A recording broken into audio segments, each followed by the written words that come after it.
gosh, this camera angle is weird. I don't do this a whole lot, talking to a camera, so it's kind of awkward. But I'm going to show y'all how to make a homemade drum pad. I've already made it. They're finished. I'm working on my last one right now, finishing it up, putting some final touches on it and stuff like that. These cost me no money to make because I have the materials here at my work. Let's keep that a secret. I'm not using enough for anybody to really care. But anyways, okay, so the first drum pad I made is this one right here. Okay, it's blacked out, you know, and I'll give you, let's see if I can put this a sound test on it.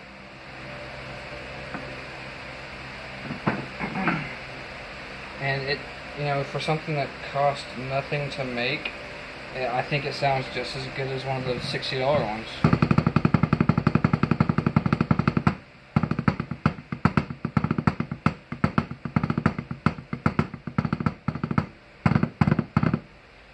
It does slide around a little bit on these surfaces because they're smooth, but you know, I don't really have a whole lot of issues with it sliding around. Okay, so that's this side right here. This drum pad is double-sided. This is the first one I made. Now if you flip it over, you have a different surface, which is a little quieter. So if you want to control your bounces on this side,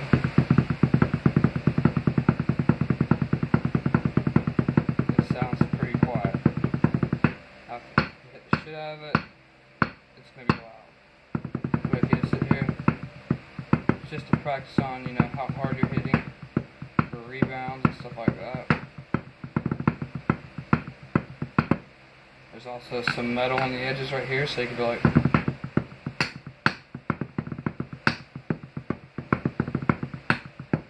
I do stuff like this, you know.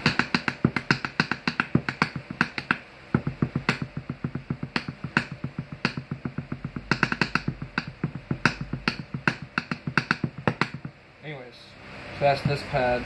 I'm going to show you what all I use to make it. It's pretty simple. Okay, so I'm going to put that there now. This is weightlifting rubber. There are a lot of schools and gyms and stuff like that.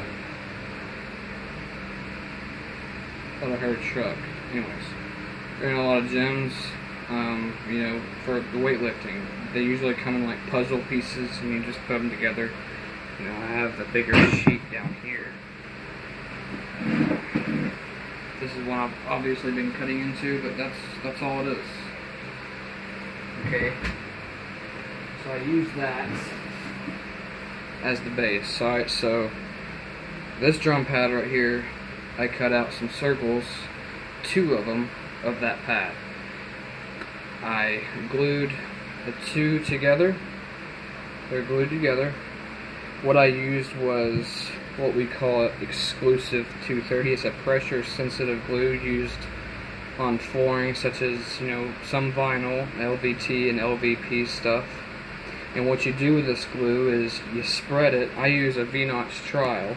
Spread it on the back of these 2 and sandwich them together, but before you sandwich them together you want to make sure that the glue tacks up, so you have to let it air dry for 30 minutes, you know, it'll get super tacky. So when it got super tacky, I put the 2 pieces together and put a really heavy bucket on top of them and squeezed them together. That's how I got my drum pad on the top. Okay, now up underneath the drum pad is a piece of plywood. Okay, I cut out a square piece of plywood, and I used the same pressure sensitive glue on top of the wood because it adheres to wood as well. I put the 2 pads on top, adhered it together. Same thing, I put a bucket on top of it to weigh it down to squeeze it all together to compact it. Okay, and then on the back, that's for the front. That's all I did on the front. Okay. And of course I did this duct tape, but that's just to make it look different, to kind of keep my strokes in the middle. on the back of this thing, this is pretty funny. I didn't know what I was going to do. I was just going to leave it blank, and I decided, you know, I want another playing surface. So that's what I did. And I got to do something real quick because I've forgotten all about it. Alright, so look. I'm not going to show you this other drum pad because it's not finished yet. This is part of it. This is the glue I'm talking about. When it goes on, it's very light blue and it's very liquidy. Okay, but when it dries, it's extremely sticky. Watch.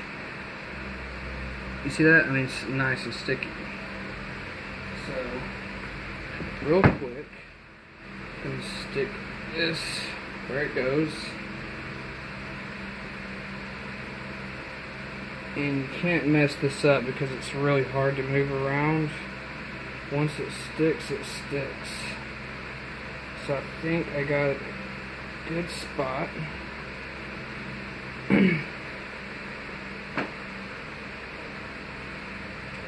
Now that I've gotten it in a good spot, I'm going to put some stuff on it to weigh it down to make sure that it sticks very well. Okay, I'm sorry about that. I had to take care of that real quick.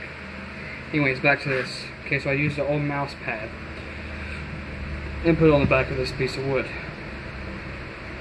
Okay, and that's what this is. That's all this is a mouse pad on a piece of wood. And you get that sound. It's very quiet.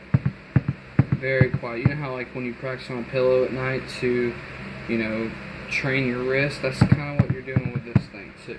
Which is pretty neat. I don't play on this side a whole lot because I've been playing for a while and I just really like the sound of this side, which is why I'm making the new pad I'm making now, because this is small. Okay? I mean, this is not big, but this is perfect for, you know, work and stuff like that. Okay, so the next thing I did was there's a metal strip on two sides, which I played for you earlier and you could hear it. I'll play it one more time just so you can hear it. It's only on two sides. If I go on the other sides, nothing. So I got metal on two sides. Boom, boom, okay. And of course I customized it and put some tape right here to kind of give it, this whole piece is metal. And it was silver, but now there's just that silver strip just to give the pad some cool factor. I nailed them into the wood here, and I did that just so I could have that edge to be able to play, you know, loud things like that. Just to have an accent, a different sound on the pad, so you know, you can do stuff like that. Then of course, I painted everything black, not the pad itself. I painted the wood black, and that's it. And of course I put the duct tape around like I've already said. So that's this pad right here. This pad's a good pad. I mean, for the first one I did, it took me maybe an hour to make it, you know. I mean, I was like, wow, this is...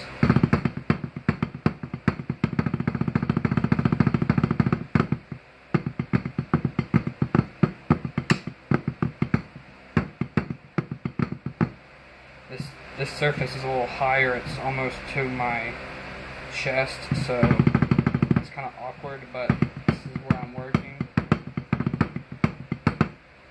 I really like that side of the drum pad. It's quite nice, I might say. This pad is decent too.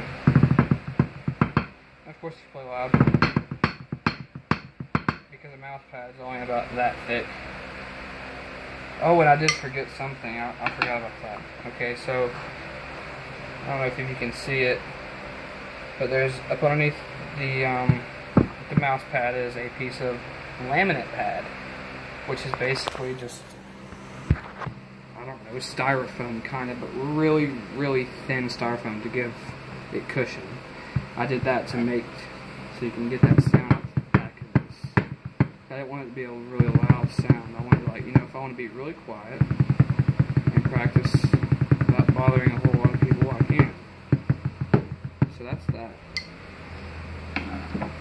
I really like this pad. It's pretty decent. So I'm working on another pad right now. I'm going to show it eventually. I just don't know when. So we'll be back.